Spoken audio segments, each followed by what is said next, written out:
fermented in the refrigerator for 48 hours, and then you're ready to cook. Here is the dough.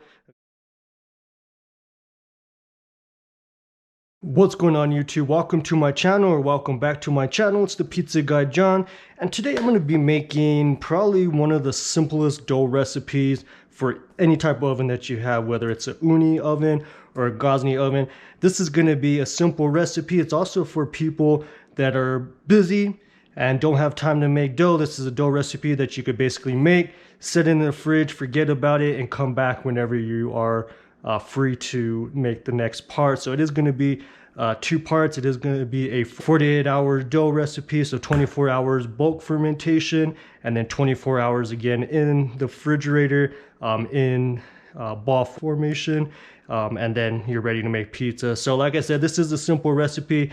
I like to experiment every once in a while with different dough recipes.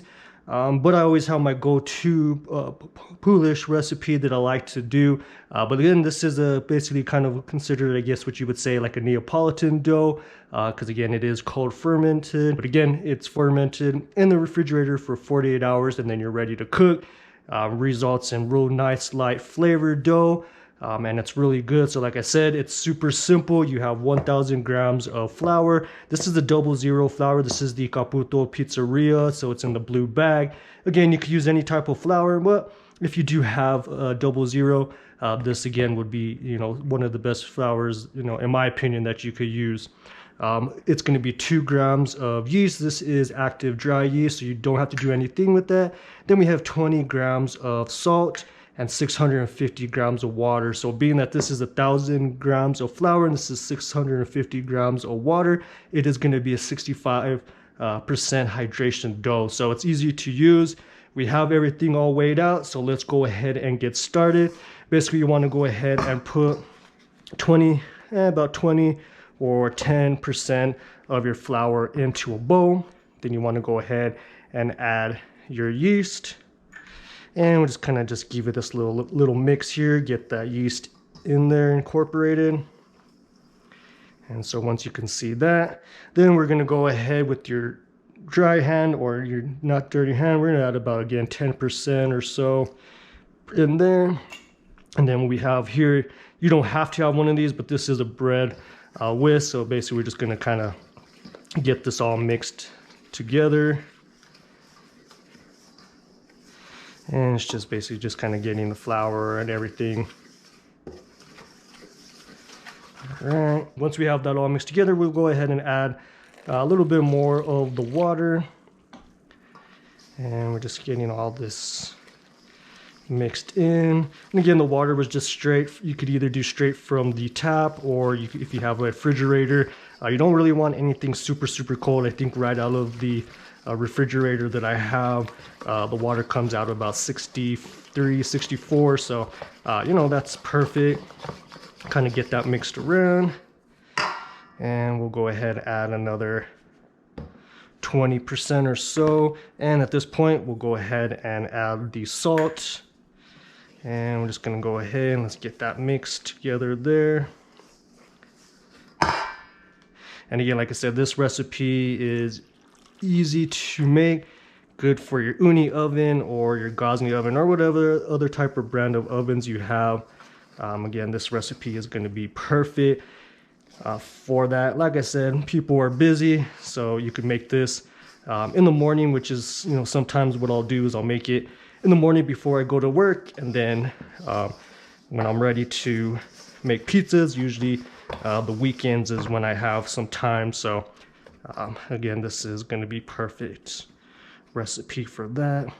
All right, we'll get some more of the flour in there. Let's go ahead and get all of that in there. And we'll get a good percent of the water. Again, I do have about a little bit left in there, so we'll just leave that there. And I'm just going to go ahead.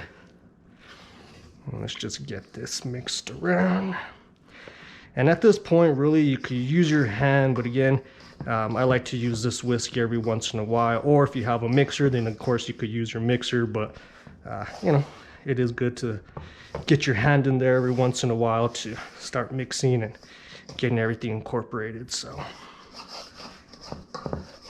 So I'll get this mixed and going for a while, and I'm gonna start hand kneading it, and we'll hand knead it for about 10 to 15 minutes. So I'm gonna go ahead and start doing that, and we'll be back shortly. All right, so off camera, I've been kneading this now for about 10 minutes, 15 minutes or so. As you can see, the dough ball is looking really, really smooth. We'll just do one last final knead. You can hear the air, and again, this is basically all you're doing, just kneading it. All right, and so once it looks smooth like this, then we'll go ahead and let's get a bowl here that we used earlier. And just add a little bit of oil. That way it just helps it come out nice and easy.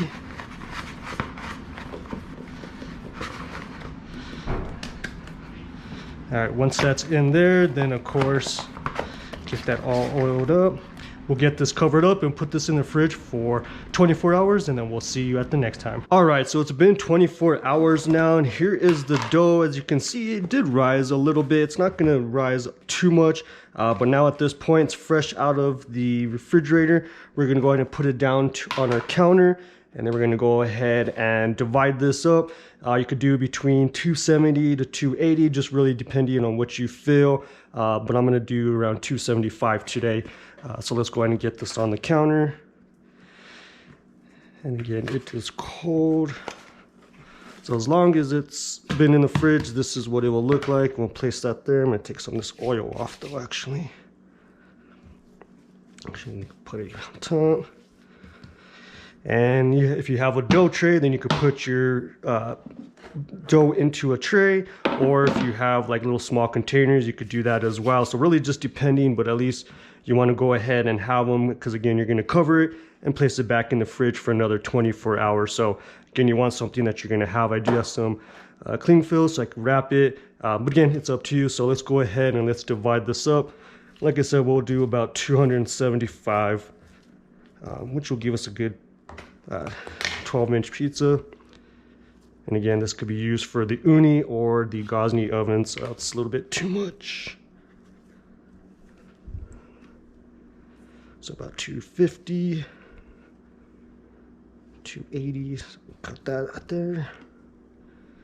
270, 273, 274. And 275. So that's perfect there. We'll go ahead now and basically just roll this up or ball this up. And again, just depending on how you want to ball up, it's definitely up to you. I do have some videos that I've done balling the dough, but you can hear all the air. And so we're just gonna kind of get this closed off here. Nice and closed off.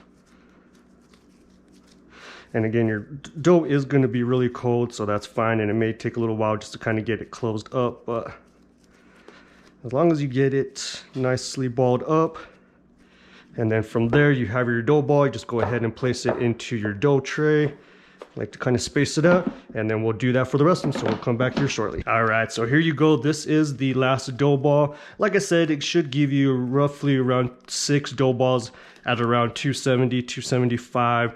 You could do 280. Of course, you'll have one that's going to be just a little bit smaller. Or of course, if you wanted to, make them a little smaller, again, that's definitely up to you. At this time, I'm just getting this closed up here, nice and closed. As you can see, here it goes. And here is the dough. Again, we're going to place this here like this in the dough ball, and then I'm going to get it wrapped up, put it in cling film. We'll place this back in the fridge for another 24 hours. And then prior to cooking, maybe at least 3 hours before you're cooking, you want to take them out, get them to like room temp just a little bit, and then you'll make pizza. So this will be part 1 video. Stick around and watch part 2, where I'll make a pizza using one of these dough balls. If you like this video, like, comment, and subscribe. Check out my Instagram at the Pizza Guy John, and we'll talk there.